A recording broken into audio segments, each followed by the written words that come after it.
자, 여러분 안녕하십니까? 자, 오늘부터 동영모의사를 시작하겠습니다. 여러분들이 미리 문제를 풀어오세요. 시간은 45분에 푸셔야 돼요. 막힌 시간을 빼셔야 되니까 45분 안에 미리 풀어봅니다. 실점처럼 푸는 겁니다. 그리고 같이 이제 해설을 하겠습니다. 자, 문제 미리 풀어오셨죠? 자, 1회를 시작하겠습니다. 자, 먼저 들어가기 전에 반사회적 법률행위 아닌 걸 공부했습니다. 이게 시험에 항상 1번에 나오잖아요. 먼저 강제입행 나오면 이게 103조 모유는 아닙니다. 다음 강박도 103조 모유 아니에요. 다음 통정호의 표시는 108조 모유이지만 이 103조 모유 아닌 거죠. 다음 명의신탁은 부동산 실명법 위반 모유이지만 이 103조 모유 아닙니다. 그 다음에 양도세 등등 조세 나와도 103조 아니다. 그래서 우리가 강강수월래 하잖아요. 그거 대신 강강허신조 외우세요. 얘들은 103조 모유는 아니다. 이게 시험에 잘 나온 이유가 다 나쁜 행동이지만 103조 모유 아닙니다. 자, 문제를 보겠습니다. 그리고 이 동영모의고사는 제가 다른 민법 시험 문제를 많이 했습니다. 왜냐하면 여러분들이 실제 시험에서 고득점을 얻으려면 대학 교수가 내 문제를 많이 풀어야 돼요. 그래서 여러분들이 우리 기출문제 많이 풀었으니까 여기서는 타시험 기출문제를 제가 많이 준비했습니다. 문제 41번. 반사회적 법률행위 설명 옳지 않은 겁니다. 1번. 어느 법률행위가 사회질서에 반하는지 여부는 특별한 사정이 없는 한 뭐든지 법률행위 당시 맞았죠. 행위 당시입니다. 2번. 강제입행 제목이 반사회적이죠. 강제입행 나왔죠. 볼 거 없습니다. 제일 끝에 반사회적 법률행위라고 할 수 없다 해서 맞았네요. 자, 3번은 대리행위 하지 않은 대리인 기준이죠. 궁방만 본인입니다. 3번. 자, 대리인의 동그라미 쳐요. 대리인이 매도인 배임행위에 적극 가담 동그라미. 그럼 103조 무효입니다. 가담에서 이루어진 부동산 이주 매매의 경우 본인 기준이 아니죠. 본인이 매수인이 그런 사정을 몰랐더라도 반사회적 법률행위가 된다죠. 그래서 3번이 답입니다.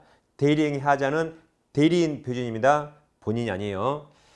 4번 단지 법률행위 성립 과정에 단지 강박 나왔죠. 아까 강강은 신조였잖아요. 그럼 제일 끝에서 반사회적 법률행위로 볼 수 없다 맞았죠. 자, 5번은 103조 모유는 절대적 모유이기 때문에 선의 3자에게도 주장이나 대항할 수 있습니다. 그래서 5번은 반사회적 법률행위를 이유로 하는 모유는 선의 3자에게 대항할 수 있다 해서 맞았죠. 정답이 3번입니다.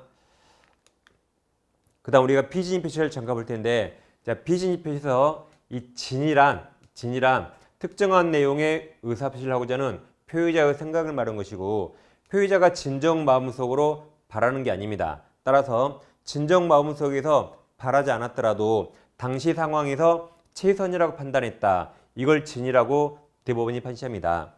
다음 하나 더 외우는데, 이제 강박은 110조 취소 사유죠. 세 가지 꼭 외웁니다. 첫째, 아까 강강의 신조에서 103조 모유 아니다. 두 번째, 이건 110조이고 비진이는 107조잖아요.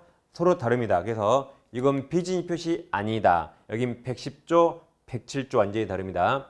자, 세 번째, 강박은 원래 취소 사유인데 강박이 너무 극심해서 의사결정자가 완전히 박탈됐다. 그때는 무효가 된다고 법원이 판시했습니다. 그래서 이 세 가지 이 세 가지 꼭 외웁니다. 자, 문제를 보겠습니다. 자, 42번. 비진입 표시 설명 옳은 겁니까? 1번. 비진입 표시에서 진위는 표의자가 진정으로 마음속에서 바라는 상을 뜻한다가 틀렸죠? 이게 아니고. 2번. 비진입 표시에서 진위는 특정한 내용, 이게 진입니다. 특정한 내용. 특정한 내용의 의사표시를 하고자 하는 표의자의 생각을 의미하는 것이다죠. 것이다. 3번. 표의자가 진정 마음속에서 바라지는 아니하였더라도 당시 상황에서 최선, 그게 진이에요. 최선이라고 판단하여 의사표시하였다면 이게 진입니다. 그래서 비진이가 아니다 해서 맞았죠. 답이 3번이고. 이제 4번은 아까 우리가 여기서 강박 나왔잖아요. 그럼 제일 끝에 비진이 표시 해당한다 틀렸죠. 강박은 비진이 아니다. 이렇게 외우니까 중간에 볼 필요가 없어서 시간이 남습니다. 자, 5번. 공무원의 사직 의사표시 같은 공법행위에는 민법 총칙 적용되지 않죠. 그래서 공법행위는 비진입 표시가 난 민법 규정이 적용되지 않습니다. 정답은 3번입니다. 다음 3번. 착오로 인한 법률행위 설명 옳은 겁니다. 자, 1번. 법률에 관한 착오 동그라미 쳐요. 이것도 일반 착오와 똑같이 법률행위 내용이 되고 중요 부분 착오면 취소할 수 있습니다. 일반 착오랑 똑같아요. 그래서 1번 법률에 관한 착오는 그것이 법률의 내용의 중요 부분에 관한 것이라면 착오 이유로 취소할 수 있답니다. 자, 2번은 109조는 임의 규정이죠. 자, 2번 착오로 인한 의사표시 취소에 관한 민법 109조 1항은 당사자 합의로 그 적용을 폐지할 수 있다죠. 임의 규정이라 합의로 달리 정할 수 있습니다. 3번 착오한 표의자의 중대한 과실 유무에 관한 증명 책임은 의사표시 효력을 부인이 아니죠. 주장하려는 상대방 측에게 있습니다. 그러니까 이제 이 입증 책임에서 자 보세요. 착오는 여기 법률적인 내용의 중요 부분에 관한 착오라는 것을 그걸 착오자 표의자가 입증합니다. 그러면 그 상대방은 당신은 중대한 과실이 있으니까 취소 모델하고 이 중과실 여부를 상대방이 입증합니다. 입증 책임이 서로 나눠지려게. 자, 4번 상대방의 표의자의 착오를 자 동그라미 알고 이용 동그라미. 그럼 상대방이 더 나쁜 놈이라 중과실이 있어도 취소할 수 있어요. 다시 알고 이용한 경우 그 착오가 표의자의 중대한 과실을 인한 것이라 하더라도 표의자는 착오에 의한 의사표시를 취소할 수 있습니다. 4번이 정답이고. 5번 표의자가 착오를 이유로 의사표시를 취소한 경우 취소로 인해서 손해 입은 상대방은 표의자에게 불법행위 동그라미 불법행위로 인한 손해배상 청구할 수 없다죠. 그러니까 착오에 빠진 사람은 멍청한 사람이에요? 나쁜 사람이에요? 멍청한 사람이죠. 나쁜 사람이 아니니까 불법행위의 책임이 성립하지 않습니다. 정답은 4번입니다. 그 다음 이제 대리권에서 이 대리권 소멸 사유와 대리 능력 두 가지를 좀 비교하겠습니다. 먼저 127조는 임의대리와 법정대리의 공통된 소멸 사유입니다. 이 조문 이대로 오셔야 돼요. 자, 조문 보세요. 대리권은 다음 각호 후 어느 하나에 해당한 사유가 있으면 소멸한다. 1호 본인은 딱 하나, 본인은 사망밖에 없어요.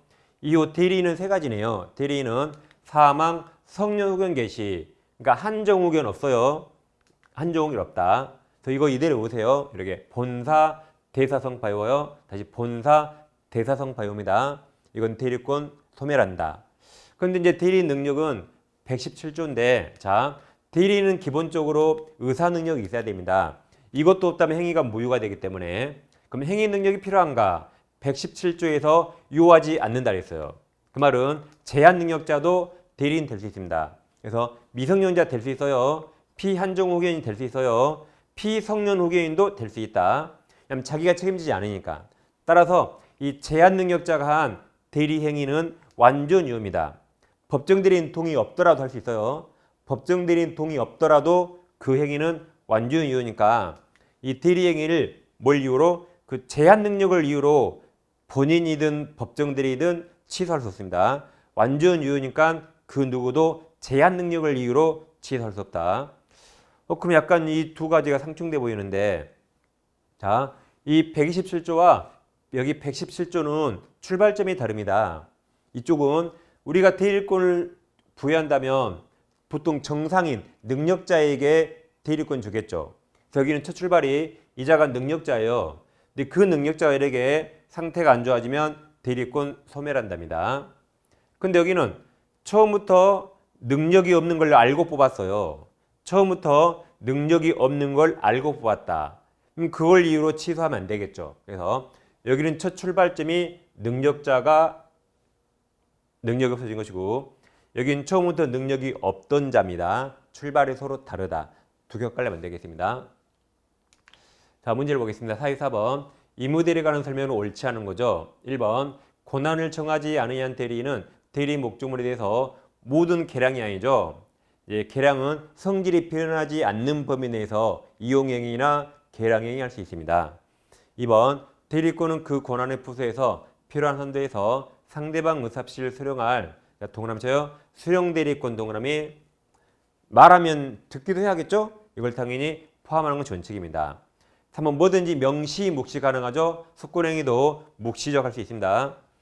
자, 4번 대리권 존속 중 원인된 법률경기가 종료하기 전에 본인은 이제 숙권행위 처리할 수 있죠. 이게 128조. 자, 5번 대리인에 의한 성유도금 개시는 대리권 소멸사유이다. 아까 우리가 대리권 소멸사유 외웠죠. 본사, 대사성파에서 대사성파 맞았네요. 그래서 이제 옳지 않은 거라 답 아까 1번이었죠. 그 다음에 이제 자 45번 사례입니다. 항상 사례가 나오면 소유자의 습관적으로 동그라미를 쳐요. 그래서 갑소유 X토지 무조건 동그라미 칩니다. 그럼 문제를 두 번 읽어요. 다시 갑소유 X토지를 매도한 계약을 체결할 대리권을 갑으로부터 수여받은 을, 그럼 을 동그라미 을이 대리인, 대리인은 갑의 대리인임을 현명하고 병과 매매 계약을 체결하였다. 이에 관한 설명 옳지 않은 겁니다. 그래서 갑이 본인, 을이 대리인, 병이 그 상대방이죠. 자, 1번. 을은 특별한 사정이 없는 한 매매 계약을 자, 해지 동그라미 쳐요. 해지할 권한 없죠. 이무 대리인은 시킨 일만 하는 거죠. 가서 뭐 하라 그랬죠? 가서 매매하라 그랬죠. 그러면 해지라든가 취소할 권한은 없다. 2번. 을이 미성년인 경우 제한 능력자죠. 본인 갑은 을의 제한 능력을 이유로 X토지에 대한 매매 계약을 취소할 수 없습니다. 왜냐하면 아까 제한 능력자도 대리인 될 수 있죠. 이건 완전 유효라 제한 능력을 이유로 취소할 수 없습니다. 3번. 병과 매매 계약이 불공정한 법률에 해당한지 여부가 문제된 경우 자 이때 궁방만 본인 나머지는 다 대리인 그럼 무경험은 본인이 아니라 대리인 을이죠. 궁방만 갑 본인 나머지는 다 대리인. 정답은 3번 쉬운 데 있었네요. 자 4번 주의하세요. 자 4번. 을이 병으로부터 매매 대금을 수령한 경우 얘가 사선을 끊어요. 자 그럼 매도할 권한을 석권받으면 대리인은 중도금, 잔금 받을 권한이 있죠. 그래서 을이 병으로부터 매매 대금 수령할 수 있죠. 그럼 병은 할 일 다 했습니다. 병은 자기 할 일을 다 했다. 그 다음 갑에게 이를 아직 전달하지 않았더라도 특별한 사정이 없는 한 병의 매매 대금 채무는 소멸합니다. 그러니까 병은 을에게 돈 줬잖아요. 그럼 할 일 다 한 거예요. 만약에 을이 갑에게 전달하지 않고 그 돈을 사용했다. 그래도 병은 할 일 다 한 겁니다. 나머지는 갑과 을이 알아서 하는 거죠. 그래서 4번이 맞았어요. 다음 5번. 갑이 을에게 매매계약 체결과 이행에 관한 포괄적 대리권을 소유한 경우 특별한 사정이 없는 한 대리인 을은 약정된 매매대금 다음 지극 길 연계줄 건너 있죠. 그래서 정답은 3번이었습니다. 그 다음 이제 목권 대리가 시험에 해마다 나오죠. 자, 예를 들어보겠습니다. 갑에게 X라는 부동산이 있는데 을에게 팔아달라고 대리권 준 바 없어요. 근데 을이 병을 만나서 갑 이름 현명하고 X를 매매합니다. 그럼 자 여기 대리권 없죠? 이게 목권이고 근데 현명했잖아요. 현명하니까 이게 대리가 됩니다. 그래서 이게 목권 대리죠. 그러면 둘 간의 원칙 모유가 되는데 본인에게 두 가지 권리가 있죠. 본인은 추인권과 거절권이 있습니다. 그럼 추인하면 이 소급의 유예가 되죠. 어차피 이걸 인정했으니까 행위시로 소급의 소유력이 생깁니다. 한편 추인을 거절하면 이제 무효이던 것이 무효로 확정이 되는 거죠. 이렇게 본인에게 두 가지 권리가 있고 상대방도 최고권과 철회권이 있죠. 최고는 자 병이 갑에게 야 무권대리 이 행위를 추인할래 말래 물어보는 거라 선의악이 불문하고 가능합니다. 악의도 가능하다. 즉 뭘 알았던 거죠? 상대방이 을에게 대리권이 없다는 사실을 알았더라도 갑에게 추인할래 물어볼 수 있잖아요. 그래서 악의도 가능하다. 그러면 이제 물어봤는데 갑이 답이 없어요. 여기 발신주의입니다. 자 그럼 민법에서 모든 최고는 물어봤잖아요. 근데 답이 없으면 그대로 있겠다, 원칙대로 있겠다요. 그 원칙 무효잖아요. 그러면 추인으로 봐요, 거절로 봐요, 거절로 본다. 그래서 무효로 확정이 됩니다. 다음 병은 자기 의사표시를 적극적으로 없앨 수 있죠. 그럼 철회는 선의만 가능합니다. 선의만 가능해요. 그럼 철회하면 이제 무효가 되는 거죠. 자 그래서 외우세요. 이 철회는 누구만? 선의만. 그래서 선처리 외워요. 선처리 외웁니다. 그럼 최고는 악의도 가능하죠. 그래서 최악의 선처리 외우세요. 최악의 선처리 꼭 외우세요. 최악의 선처리. 그래서 특히 철회는 선의만 가능하대서 이 네 가지 권리는 해마다 시험에 나오는 겁니다. 자 그럼 잘 보세요. 무권대리는 원칙 무효인데 확정적 무효가 아니고 이렇게 유효로 바뀔 가능성이 있죠. 그 상태를 불확정적 또는 유동적이랍니다. 그럼 법률관계가 유동적이면 그 효력을 빨리 확정해요. 빨리 확정하기 위해서 유동적 상태에서 이렇게 먼저 유효가 되면 나머지 무효로 바뀔 수 없습니다. 거꾸로 유동체 상태에서 이 셋 중에 하나로 먼저 무효가 되면 더 이상 유효로 바뀔 수 없어요. 따라서 본인이 먼저 추인하면 나머지 세 가지 나올 수 없다. 거꾸로 셋 중에 하나가 먼저 나와서 무효가 되면 더 이상 본인도 추인할 수 없습니다. 결국 이 네 가지 있잖아요. 이 네 가지. 넷 중에 하나가 나오면 나머지 세 개 자동 못합니다. 다시 넷 중에 하나가 먼저 나오면 나머지 세 가지 자동으로 못한다. 그런 성질 유동적이랍니다. 그래서 유동적 모의 설명드렸습니다. 자, 그 다음 이제 목권대리인 책임 135조가 있는데, 자, 갑이 을에게 팔아달라고 대리권 중법죠. 근데 우리 평을 만나서 갑 이름 현명하고 X를 팔았습니다. 이게 목권대리면 둘 간의 원칙 무효가 되는데, 이게 유효가 되려면 본인이 추인해야 돼요. 근데 본인 갑이 절대 추인하지 않는데요. 그럼 이제 우리 평에게 책임지는 겁니다. 대리권도 없는 주제에 대리했죠. 그래서 우리 평에게 책임지는 게 이 135조인데, 이때 책임은 병이 선택하죠. 자, 병 선택하에서 야, 너가 X를 팔았으니까 너 책임지고 소유권 넘겨, 책임지고 이행해 라고 이행 청구하거나, 또는 너 그냥 손해배상해 라고 상대방 선택에 따라서 대리인은 이걸 책임져야 됩니다. 근데 자, 단 이 상대방을 보호할 필요 없을 때, 상대방도 대리인에게 대리권이 없다는 사실을 상대방도 알았거나 알 수 있었다면 보호할 필요 없죠. 그때는 책임 묻지 못한다. 그럼 상할수 반대가 뭐죠? 상소무예요. 알았다 반대가 몰랐다 선의. 알 수가 과실이죠. 반대가 무과실. 오주세요. 상할수 반대가 뭐다? 상소무. 그럼 상할수면 책임 물을 수 없으니까 병이 책임을 청구하려면 상소무해야 돼요. 단 병이 상소무이더라도 하필 우리 제한 능력자네요. 그 와서 책임지라고 막 멱살 잡으면 되겠어요? 안 되겠죠. 이때도 책임 묻지 못하는 예외가 두 가지입니다. 자, 그 다음 잘 보세요. 얘가 상소무라면 을은 책임져야 되죠. 다시 얘가 상소무라면 을은 책임져야 되죠. 그럼 을이 책임지면 불리하잖아요. 그래서 을이 책임을 안 지려면 이 반대 사실 상대방이 알았거나 알 수 있었다. 그것을 을이 입증합니다. 다시 을이 책임을 면하려면 상대방 네가 알았거나 알 수 있었다는 이 상할 수 이것을 누가 입증한다? 묻건대리는 을이 입증합니다. 그래야 책임을 면할 수 있다. 자, 문제 봅니다. 46번. 계약의 묻건대리 설명 옳은 겁니까? 1번 묻건대리의 목적이 가분적이다. 나눌 수 있는 경우 본인은 상대방 동이 있어야 그 일부에 대해 추인할 수 있죠. 2번 계약 체결 당시 상대방이 대리는 대리권 없음을 알았다는 사실에 대한 주장 증명 책임은 묻건대리인에게 있다. 이게 정답이죠. 아까 135조 묻건대리인이 책임을 면하려면 상할수란 것을 묻건대리인이 입증하라 그랬죠. 그래서 2번이 정답이고, 아직 그 2번은 우리 시험에 안 나왔어요. 아직 안 나왔습니다. 3번 상대방이 묻건대리를 인하여 취득한 권리를 양도한 경우 본인은 그 양수인이 승계인에게 추인할 수 있다. 그러니까 추인은 누구한테나 할 수 있죠. 묻건대리인이나 그 상대방이나 또는 여기 양수인 또는 전득자 누구한테나 추인할 수 있다. 다음 4번 묻건대리 추인은 다른 의사가 없는 한 추인한 때부터 들렸죠? 계약 시에 소급하여 소급해서 그 효력이 생깁니다.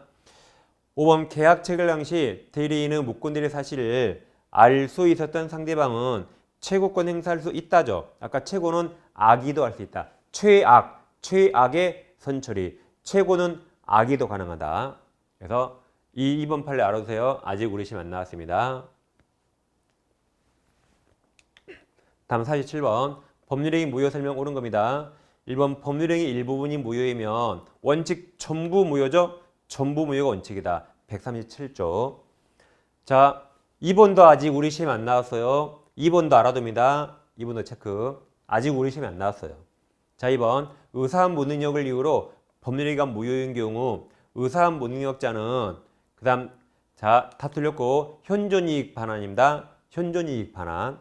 그러니까 취소권자 취소하면 제한 능력자는 현존이익 반환하죠. 141조. 다시 취소하면 제한 능력자는 선이익이 불문하고 현존이익을 반환하죠. 그걸 여기 의사한 무능력에 유추 적용합니다. 유추 적용. 그래서 의사한 무능력자도 현존이익만 반환한다. 그걸 유추하는 겁니다. 그래서 해설 잘 보세요. 이거 해설. 그리고 해설 꼭 기억합니다. 아직 오르시면 안 놔두세요. 다음 3번. 무효임 법률행위에 대해서 당사자가 무효임을 알고 추인하면, 그럼 추인하면 새로운 법률행위로 본다. 그럼 새로운가 소급표 안 어울려요. 그래서 그 법률행위는 소급하여 들렸죠. 그때부터 유효하게 되죠. 무효행위 추인 소급표였습니다. 4번. 불공정한 법률행위로 무효인 경우 그 무효인 법률행위는 추인에 의해서 유효로 될 수 없죠. 4번이 맞았네요. 그러니까 104조. 104조 무효는 무효 그 상태로 추인 안 돼요. 근데 유효로 전환은 가능하죠. 그 결과를 절대 혼동하면 안 됩니다. 5번.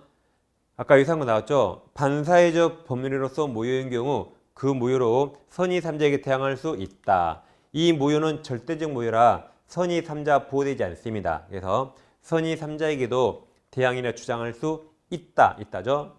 정답은 4번이었습니다.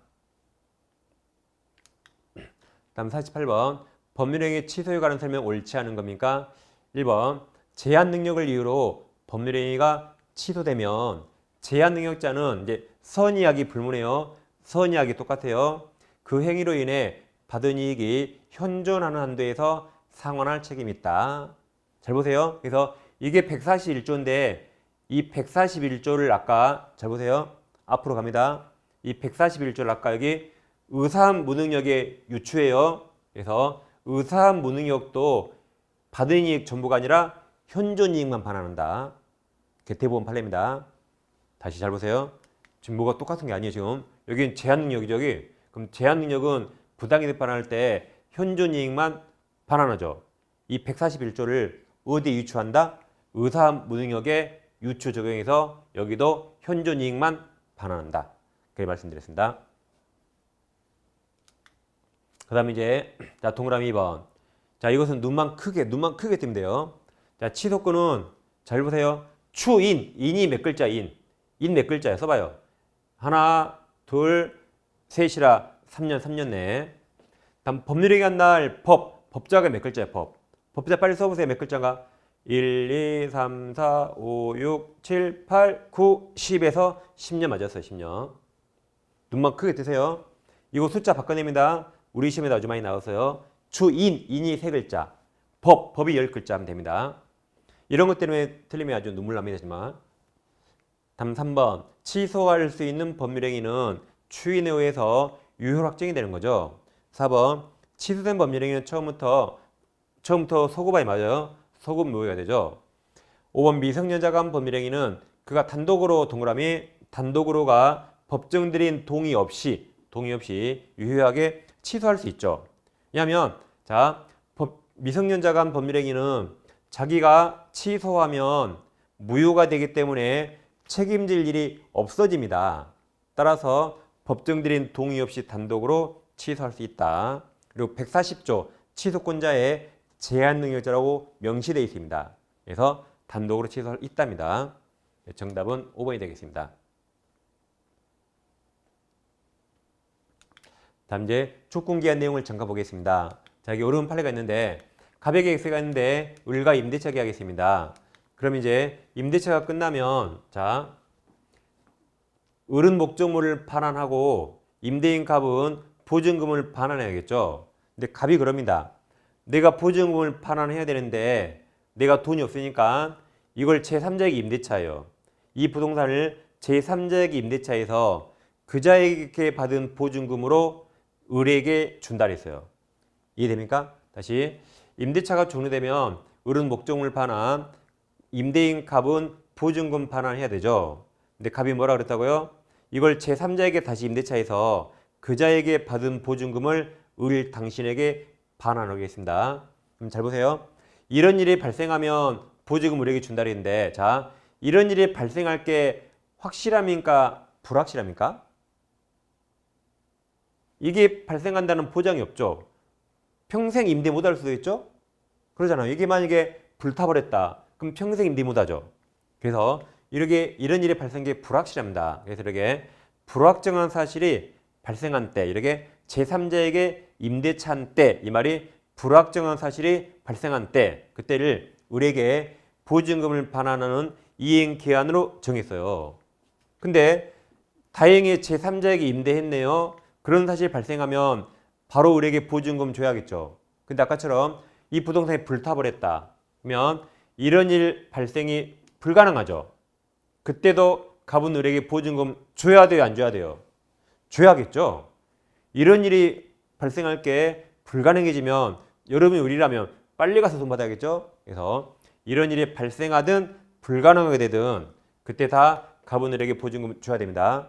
그 기한이 도래한다. 이게 대법원 판례입니다. 당연합니다. 이 주택이 불타버리면 지금 값 더 거지되기 전에 빨리 가서 돈 받아야 돼요. 그래서 그때도 기한은 도래한다. 우리 시험에도 최근에 한번 나왔습니다. 자, 이제 문제를 보겠습니다. 자, 49번. 법률행위 조건기한 설명 옳은 겁니다. 1번. 법정 조건. 법정 조건은 법률행위 부관으로 조건에 해당하지 않죠. 이건 법에 정해진 거죠. 우리가 공부하는 조건기한은 우리 의사에 따라 법률행위, 의사에 따른 겁니다. 그러니까 이건 법률행위는 내 의사에 따른 거예요. 이건 법률행위가 아니라 법률 규정이죠. 그러니까 상충되잖아요. 따라서 법정 조건은 원칙, 우리가 공부하는 조건에 해당하지 않습니다. 우리가 공부하는 조건기한은 내 의사에 따라, 내 마음에 따라 붙인 겁니다.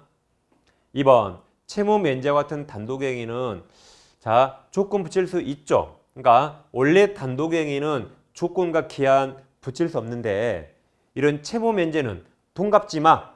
이건 상대방에게 이익만 주죠. 그땐 예외적으로 조건 기한 붙일 수 있답니다. 3번 자, 기한은 특별한 사정이 없는 한 채무자죠. 채무자 이익명수로 추정한다. 4번 조건에 친하지 않은 법률행위에 불법 조건 붙이면 자, 잘 보세요. 조건 없는 법률행위가 유효란 말이죠. 그럼 틀렸죠. 이건 무효죠, 무효. 무효인 법률행위로 본다. 불법 조건 뭐 첫 계약을 붙이면 당연히 무효죠. 그 다음 5번 불확정한 사실의 발생을 기한으로 정한 경우 특별한 사정이 없는 한 그 사실 발생이 자 불가능 동그라미쳐요. 확정 동그라미 아까 부동산이 불타버렸죠? 그때도 기한이 돌아온 것으로 본다 해서 5번이 맞았네요. 5번이 정답입니다. 그 다음 이제 자 50번입니다. 의사표시 효력 발생하는 설명은 옳지 않은 겁니다. 1번 도달주의 원칙은 채권 양도의 통제와 같은 준법률행위도 유추 적용될 수 있다. 뭐 우리 시험 범위는 아니라 뭐 신경 쓸 필요 없습니다. 일단 맞는 건데 신경 쓸 필요 없어요. 다음 2번 자 의사표시는 대원칙이 도달주의입니다. 근데 그 의사표시의 부도달이나 연착으로 인한 불이익은 특별한 사정이 없는 한 표의자가 부담합니다. 표의자는 도달을 시켜야 되는데 부도달되거나 연착됐죠. 그것은 다 표의자가 위험을 부담합니다. 도달주의 원칙상. 자, 3번 의사표시자가 그 통지를 발송한 후 그럼 발송할 때는 살아있고 능력이 있었어요. 그 후 제한기가 되었다면 그래도 그대로 유효죠. 발송할 때 살아있고 멀쩡했으니까 그 후 능력이 없어져도 그대로 유효입니다. 따라서 특별한 사정이 없는 한 그 의사표시를 취소할 수 없다. 그대로 유효죠, 유효. 정답이 3번입니다. 4번 수령 무능력자에게 의사표시한 경우 특별한 사정이 없는 한 표의자는 그 의사표시로서 수령 무능력자, 이게 제한 능력자에게 대항할 수 없다. 맞았죠? 그래서 이쪽이 111조, 이쪽이 112조입니다. 자, 5번 상대방이 정당한 사유 없이 의사표시 통지 수령을 거절한 경우 상대방이 그 통지 내용을 알 수 있는 객관적 상태에 놓여 있는 때 여기까지 사선을 끊어요. 그럼 여기까지 상대방이 아직 의사표시를 안 읽었지만 읽을 가능성이 있죠. 여기까지 요지 가능합니다. 그럼 도달했어요. 요지 가능해서 도달했다. 도달했으니까 자 의사표시 효력이 생기잖아요. 도달주의라 의사표시 효력이 생긴다. 그래서 정답은 3번 이 3번은 우리 시험에 아주 많이 나오죠. 근데 이런 식으로는 지금까지 우리 시험에 나온 적 없어요. 우리 시험 항상 효력이 있는가 없는가 그만 물어봤는데 효력이 있으니까 취소할 수 없다로 끝나야 됩니다. 다음 51번.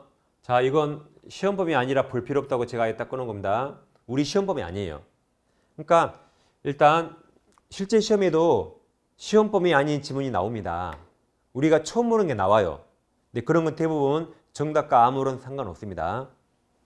자, 물건 설명 옳지 않은 겁니까? 1번 안 봅니다. 자, 2번. 임목에 관한 법률에 의해서 소유권 보존 등기한 수목집단은 그럼 등기했잖아요. 따라서 저당권 기체가 된다 해서 맞았죠. 그러니까 임목이 여러분 부동산 학교 이런 시간에 준부동산이죠. 그럼 준부동산은 등기 등록으로 공시합니다. 왜 그래요? 저당권 설정하려고. 그래서 2번은 맞았습니다. 3번. 주물과 종물 관계에 관한 법리는 권리 상호간에도 적용될 수 있습니다. 따라서 자, 건물의 저당권이 설정되면 저당권 여러분 건물을 위한 종된 권리 지상권이나 임차권에도 미치기 때문에 이 권리 상호간에도 적용됩니다. 4번 분필열차를 거치지 않은 일필토지 자 일부의 동남이 일부에 대해서는 저당권 설정할 수 없다죠. 그러니까 두 가지 소유권과 저당권은 부동산 전부에만 나와요. 일부에 나올 수 없답니다. 정답은 이제 4번 쉬운 데 있네요. 자, 5번. 저당권의 효력은 저당 부동산의 종물, 이 종물에 종된 권리도 포함시켜요. 종된 권리를 포함시키니까 아까 이거 권리 맞았다 했어요. 다시 종물의 미침으로 경매를 통해서 저당 부동산 소유권을 취득한 자는 특별한 사정이 없는 한 종물 동그라미 종물 소유권도 취득한다. 그래서 정답은 4번입니다. 자, 그 다음 이제 중간 승자 등기가 시험에 잘 나오죠. 이걸 좀 공부하겠습니다. 자, 중간 승자 등기는 두 가지 사례를 꼭 비교하셔야 돼요. 첫 번째, 갑소유 부동산을 을에게 매매했는데 을이 미등기로 다시 평에게 전매하고 평도 아직 등기하지 않았습니다. 두 번째, 갑부동산을 을과 매매계약 체결하고 을에게 등기하지 않고 다시 을이 미등기로 다시 전매했어요. 근데 아래 사건은 자, 을을 건너뛰고 갑에서 병 앞으로 등기가 돼 있습니다. 그럼 두 사례의 차이점이 뭐죠? 자, 을은 똑같죠. 을은 둘 다 등기하지 않았죠. 차이점은 병이 등기했는가 안 했는가 차이입니다. 그럼 자, 윗사례는 자, 을은 매수인으로서 소유권 이전 등기 청구권이 있고 이건 물권적 청구권입니까? 채권적 청구권입니까? 을이 등기 안 하면 아직 물권자 아니죠. 그래서 채권자로 청구하는 채권적 청구권, 줄여서 채청입니다. 마찬가지 병도 소유자 아니죠. 등기 안 했죠. 따라서 이것도 채권적 청구권입니다. 자, 그럼 자, 을은 등기 청구해서 병에게 등기를 넘겨야 됩니다. 근데 을이 등기 청구해서 자기 앞으로 등기하려면 세금 내야 돼요. 그래서 을이 세금 내기 싫어서 등기 청구하지 않고 있습니다. 그럼 병은 을을 대유해서 갑에게 등기 청구할 수 있다. 그럼 을을 대유했기 때문에 갑 등기가 을에게 먼저 넘어옵니다. 그럼 을 세금 내야 되죠. 따라서 이러기에도 을 세금 내고 등기하고 을을 대유해도 을 세금 내고 등기합니다. 그러니까 이것 두 개는 합법이요. 이러기에도 을병 다 세금 내고 이렇게 해도 을병 다 세금 냅니다. 이 두 가지는 합법인데 자, 그럼 이 사례가 중간 생략 등기 나오면 이 사례의 논점은 어떨 때 병이 갑에게 직접 등기 청구 가능한가? 이게 윗사례의 논점입니다. 어떨 때 가능하죠? 그렇죠. 3자간 전원합의. 갑을병 3자간 전원합의가 있다면 병이 갑에게 직접 등기 청구할 수 있다. 이게 윗사례의 논점입니다. 근데 아랫사례는 완전히 달라요. 아랫사례는 이미 을을 건너뛰고 갑에서 병 앞으로 이전 등기가 돼 있죠. 그럼 아랫사례의 논점은 이 등기가 유효인가 무효인가 이게 논점입니다. 그래서 두 개의 논점이 완전히 달라요. 그럼 이거 유효입니까 무효입니까? 유효죠. 왜냐하면 매매가 적부하죠. 여기도 적부하죠. 그러면 어차피 병 앞으로 등기가 와야 돼요. 따라서 실체관계에 부합하니까 이거 유효입니다. 유효. 자, 그럼 여기서는 자, 갑을병 동의 없어도 유효예요. 갑을병 합의 없어도 유효다. 그러니까 여기는 갑을병 합의 있어야 직접 청구할 수 있고 등기가 이미 돼 있잖아요. 그럼 설령 갑을병 합이 없어도 유효가 됩니다. 그래서 이거 두 개를 명확히 비교하셔야 돼요. 자, 그럼 이상하죠? 자, 이게 어떻게 될 거냐면 잘 보세요. 이게 원래 시가가 5억짜리인데 을이 깎고 깎아서 4억에 샀습니다. 그것을 이제 병에게 6억에 판 거예요. 그리고 자기는 등기 안 하고 등기가 갑에서 병 앞으로 된 겁니다. 근데 이상하죠? 자, 우리나라 소유권 이전 등기는 공동신청이라 갑에서 병 앞으로 등기가 갔다는 말은 갑과 병이 공동으로 신청했단 말인데 여기 갑은 동의한 적 없대요. 이상하잖아요. 그래서 을이 엄청 똑똑한 사람이에요. 자, 을이 이거 4억에 샀잖아요. 돈 다 줬어요. 돈 주니까 갑이 등기 서류를 교부하겠죠. 그때 등기 서류에 매수인 빈칸, 매수인 공란, 빈칸을 받았어요. 그리고 나에게 등기 서류가 있으니까 갑 몰래 병에게 팔고 내 이름 써야 할 자리에 갑 몰래 병 이름을 써버린 겁니다.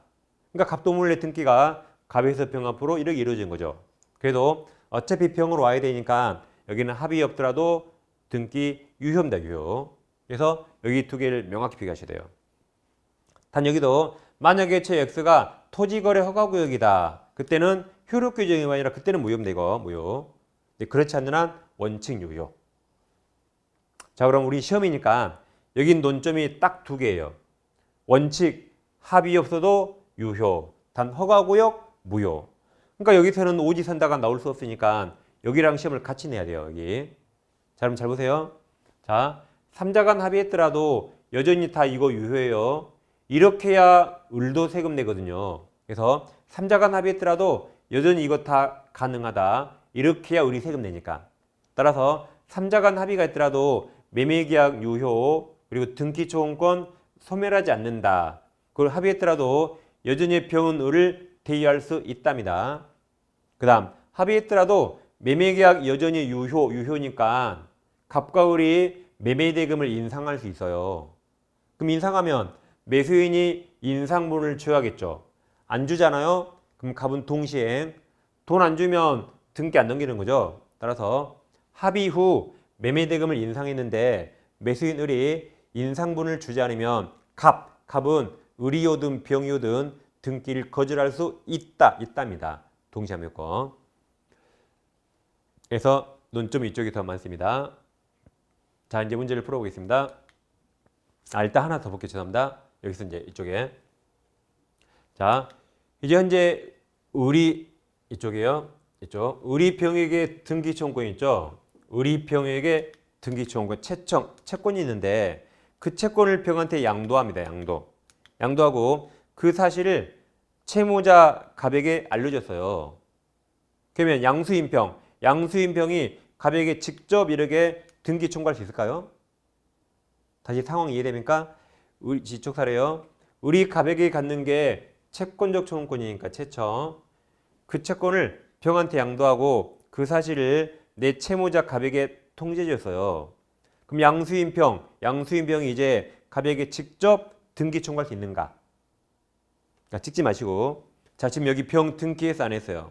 안 했으니까 아까 이쪽이라 했죠. 그러면 이렇게 직접 하려면 반드시 뭐 해야 된다? 갑을병 합의. 갑 합의가 있어야 돼요.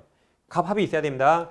갑이 동의나 합의가 없다면 통지만으로 직접 청구할 수 없다. 왜 그래요? 이쪽이니까 합의 있어야 된다. 그러니까 이거 두 개를 명확히 비교하시라 했습니다. 자, 문제를 풀어보겠습니다. 자, 52번. 갑은 자신의 X토지를 을에게 매도하였고 을은 X토지를 병에게 전매했다. 그러면 서로 등기했다 말 없죠? 그럼 등기 안 한 겁니다. 자, 다음 설명 옳지 않은 거 그랬나요? 자, 기억. 갑을병 사이에 중간 생자 등기에 관한 합의 동그라미. 합의가 있더라도 갑을에 대한 소유권 이전 등기 의무나 등기 초용권은 소멸하지 않는다 그랬죠. 여전히 유효.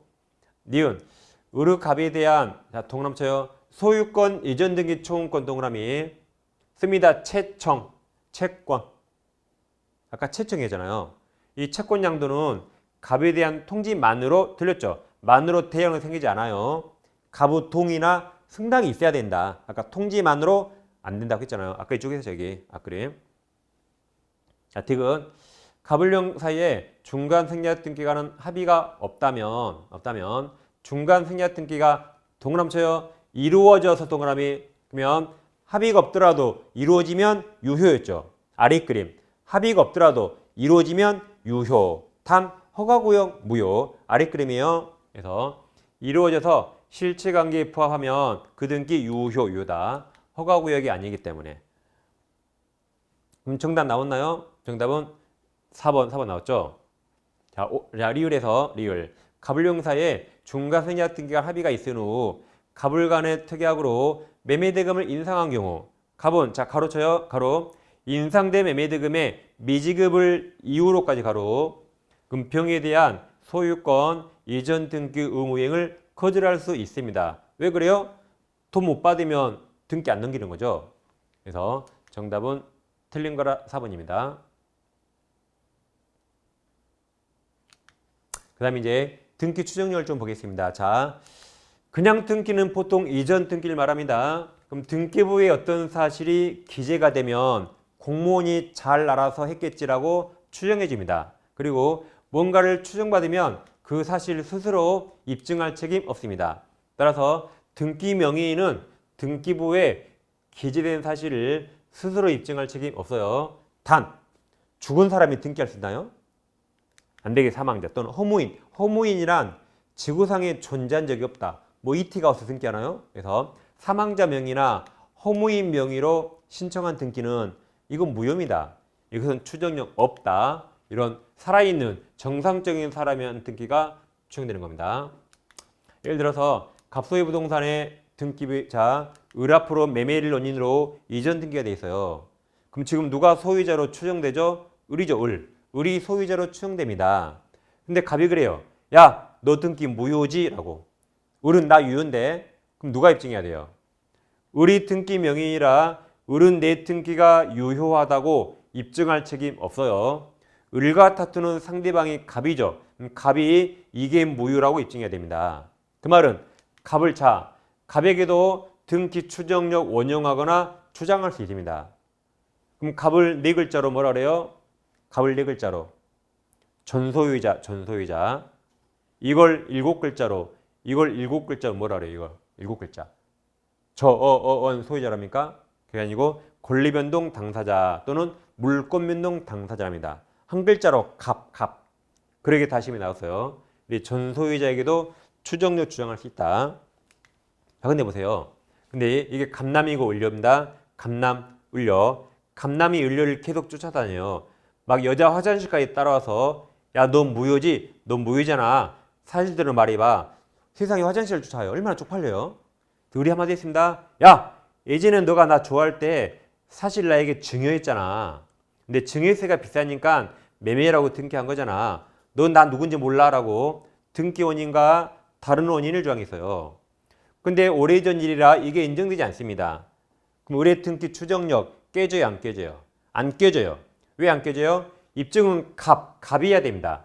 을은 입증 책임 없죠. 입증 책임 없는 자가 헛소리 하더라도 입 안 연 거하고 똑같아요. 안 깨집니다. 누가 깨트려야 돼요? 갑이 깨트리지 않는 한 입증 책임 없는 을이 잠시 헛소리해도 안 깨진다.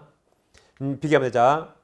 자, 소유권 이전 등기 원인으로 정된 계약서가 진정하지 않은 한마디로 가짜, 진정하지 않은 가짜라고 증명했다. 그럼 이 증명은 갑이 있을까요? 을이 있을까요?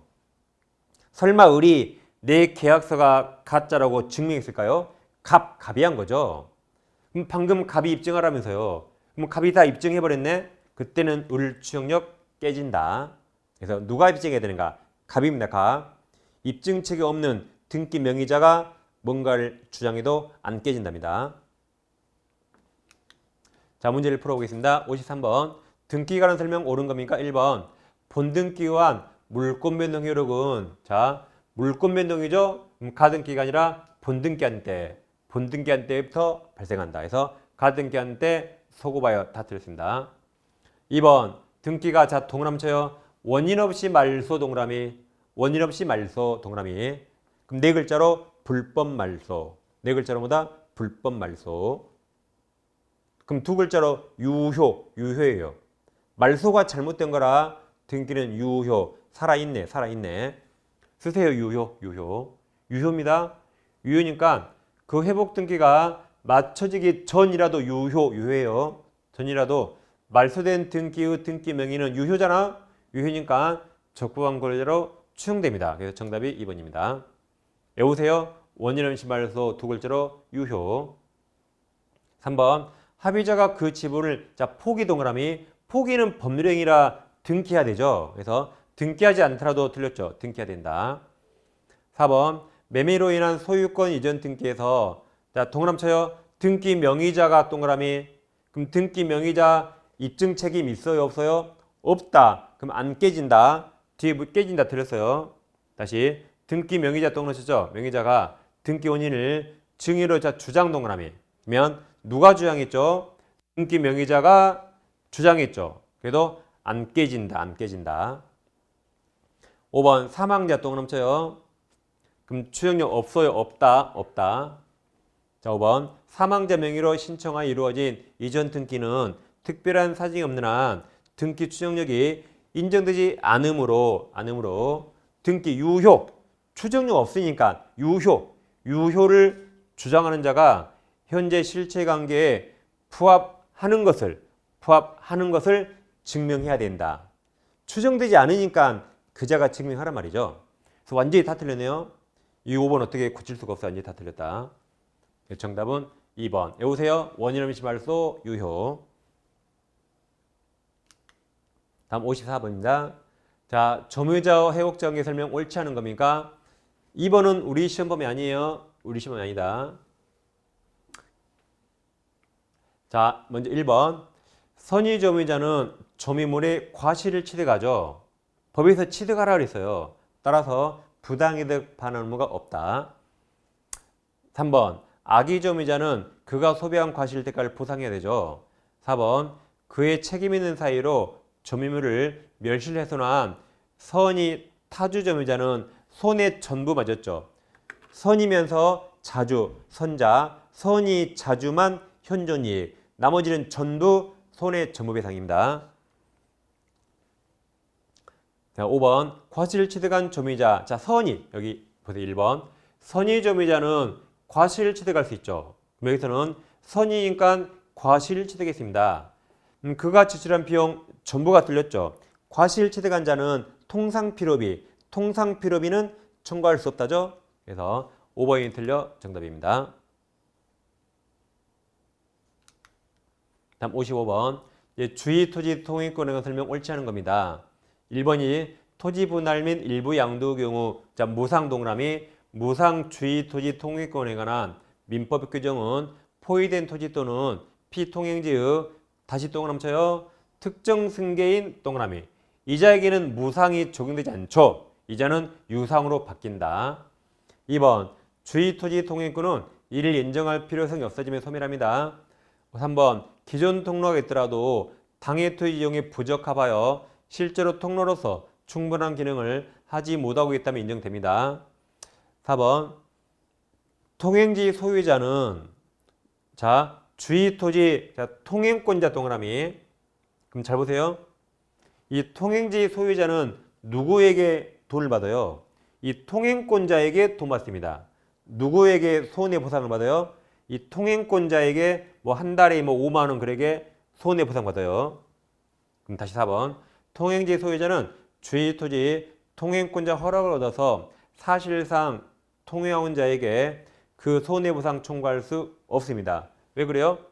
이자에게 한 달에 5만 원 받으면 끝났잖아요. 그럼 또 받아요. 이자한테? 또 받는 거 아니에요. 이거 톨게이트 아니에요. 다닐 때마다 돈 냅니까? 그거 아닙니다. 이자에게 한 달에 예를 들어 7만 원 받았다. 그럼 충분히 보상받았으니까 그 사실상 통행하는 자에게는 또 받을 수 없습니다. 톨게이트 X. 5번 주의 토지 통행권이 인정되는 도로 폭과 면적을 정함에 있어서 건축법? 끔찍하네. 건축법에 건축과 관련해서 도로에 관한 폭등 제한 규정이 있으면 이에 따라 결정해야 한다. 틀렸죠? 민법과 공법 별개죠. 이 주의 토지 통행권은 필요한 최소한 인정입니다. 공법 배웠다고 공법에 있는 도로 폭과 면적 써먹지 마세요. 그건 공법 시간에 써먹어요. 아니 공법은 공법의 시간에 써먹으라고요. 왜 공법에 못 써먹고 민법에 써먹으라고 그래요? 그죠? 그래서 결정하지 않습니다. 항상 민법은 필요한 최소한 인정. 그래서 5번은 정답입니다. 자, 많이 맞았나요? 앞부분은 그래도 좀 많이 맞았는데 물권이 조금씩 어려워지죠? 항상 여러분들이 공부하시고 여러분이 주로 보시는 요약집 기본서를 찾아보는 식으로 하셔야 됩니다. 자, 10분 쉬고 이어서 하겠습니다.